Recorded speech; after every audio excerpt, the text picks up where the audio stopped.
مكان العدو ضيق. ولكم التحية ولكم التقدير، وطمن أهلنا في كل مكان في السودان أنه نحن العهد اللي قطعنا معاهم لن نتراجع عنه. ولا قوة في السماء إلا أسقطتها، ولا قوة في البحر إلا أغرقتها.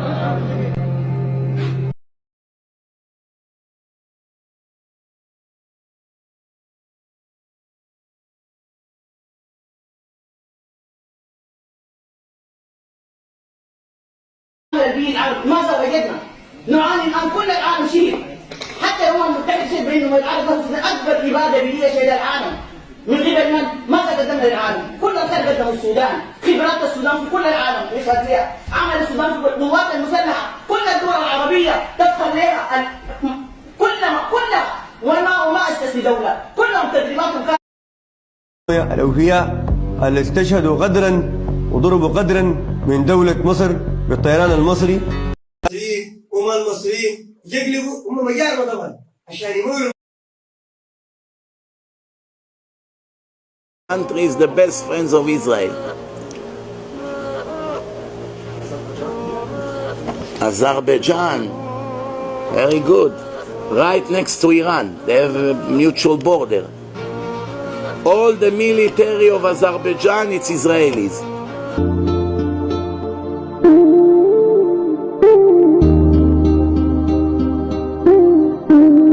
خيرا جعل قلبه منكسرا وهو في طريقه إلى الله، وإذا أراد الله أن يخذل عبدا جعل في طريقه الكبر وهو مقبل على الله. قال الله لنبيه: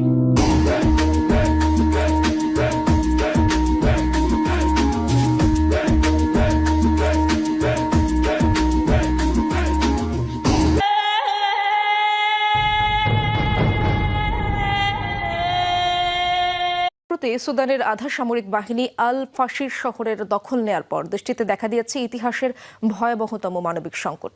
2000 নিরস্ত্র বেসামরিক নাগরিককে নির্বিচারে হত্যার অভিযোগ উঠেছে তাদের বিরুদ্ধে। 2019 সালে প্রেসিডেন্ট ওমর আল বশিরের পতনের পর থেকেই শুরু হয়েছিল ক্ষমতা দখলের লড়াই। একসময়ের মিত্র সেনাপ্রধান general Abdel Fattah al Burhan ও আরএসএফ নেতা জেনারেল মোহাম্মদ হামদান দাগালো জড়িয়ে পড়েন ব্যাপক দ্বন্দ্বে, যা এক পর্যায়ে রূপ নেয় গৃহযুদ্ধে। সুদানের আল ফাশির শহর যেন পরিণত হয়েছে রীতিমতো এক নরকে। হাসপাতাল, শিক্ষা প্রতিষ্ঠানের মতো স্থাপনায় চলছে সশস্ত্র বাহিনীর তাণ্ডব, ছড়িয়ে ছিটিয়ে আছে মরদেহ। আধা সামরিক বাহিনী আরএসএফ আত 2000 মানুষ। বাহিনীটির বিরুদ্ধে উঠেছে বেসামরিকদের উপর নির্বিচারে গুলিবর্ষণ, বাড়ি বাড়ি তল্লাশি ও নারীদের উপর যৌন সহিংসতার অভিযোগ। 2023 সাল থেকে সুদানের সেনাবাহিনী ও আরএসএফ এর মধ্যে চলছে ক্ষমতা দখলের লড়াই। তবে ঘটনার সূত্রপাত আরও 4 বছর আগে। 2019 সালে সেনা অভ্যুত্থানের মাধ্যমে ক্ষমতাচ্যুত হন দীর্ঘ 3 দশক ধরে ক্ষমতায় থাকা প্রেসিডেন্ট ওমর আল বশির। এরপর থেকেই দেশটিতে শুরু হয় অস্থিরতা, গণতন্ত্রের দাবিতে চলতে থাকে আন্দোলন। অন্তর্বর্তী সরকার গঠিত হলেও 2021 সালের অক্টোবরে এক অভ্যুত্থানে সেটিও ভেঙে পড়ে। এই অভ্যুত্থানের কারিগর ছিলেন সেনাপ্রধান general Abdel Fattah al Burhan ও আরএসএফ নেতা জেনারেল মোহাম্মদ হামদান দাগালো। তবে এ ঘটনার পর ক্ষমতা ভাগাভাগি, বেসামরিক শাসনে ফেরার প্রক্রিয়া এবং আরএসএফ বাহিনীকে সেনাবাহিনীতে একীভূত করার প্রশ্নে দ্বন্দ্বে জড়ান দুই নেতা। 2023 সালের 15 এপ্রিল চরমে পৌঁছায় উত্তেজনা, শুরু হয় গোলাগুলি। দ্রুতই ছড়িয়ে তুমের বেশিরভাগ এলাকায় দখল করে নেয় প্যারামিলিটারি বাহিনী। প্রায় 2 বছর পর 2025 সালের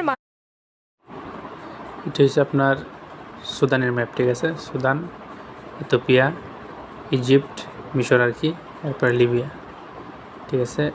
এই যে দেখা যাচ্ছে সুদান, ঠিক আছে? এটাই কিন্তু والغربية والمؤن الغذائية بدأت تنفد. أسواق الدائرة الدواسة الليلة السم بتكرع، الليلة الأسد برا العرين يا دفعة، في البورتال هناك حولوا النمور مجتمعة. يوم فك اللجام قرب، يوم فك اللجام حرمت.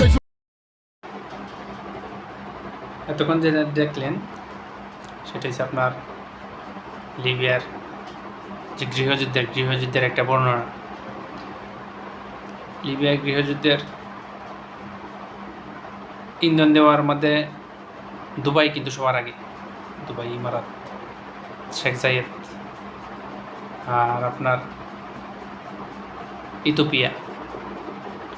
ইথিওপিয়ার সাথে কিন্তু এই নীল নদ নিয়ে একটা, যেহেতু ইথিওপিয়া নীল নদে আপনার এই কারেন্ট মানে জলবায়ু বিদ্যুৎ করছে আর কি, এখানে আপনার ব্যারেজ দিছে, ওইটাতে কিন্তু আপনার এই সুদান কিন্তু এতে রাজি না, কারণ এতে তাদের পানি ব্যবহার মানে বাধাগ্রস্ত হবে।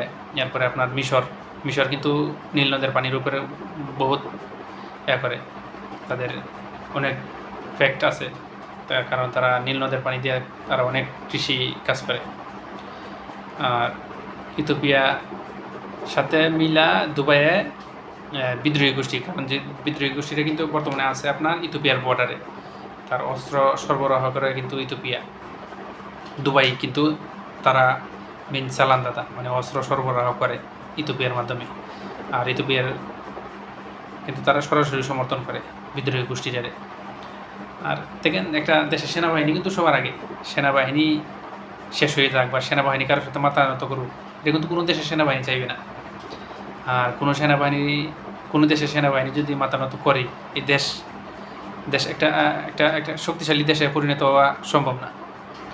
আর যেহেতু সবাই দেশের মানুষ, বিদ্রোহী গোষ্ঠী যারা, এরাও বিদ্রোহী গোষ্ঠী, এরপরে আপনার এই বর্তমান যে সেনা আছে, তারা যেহেতু এক দেশের মানুষ।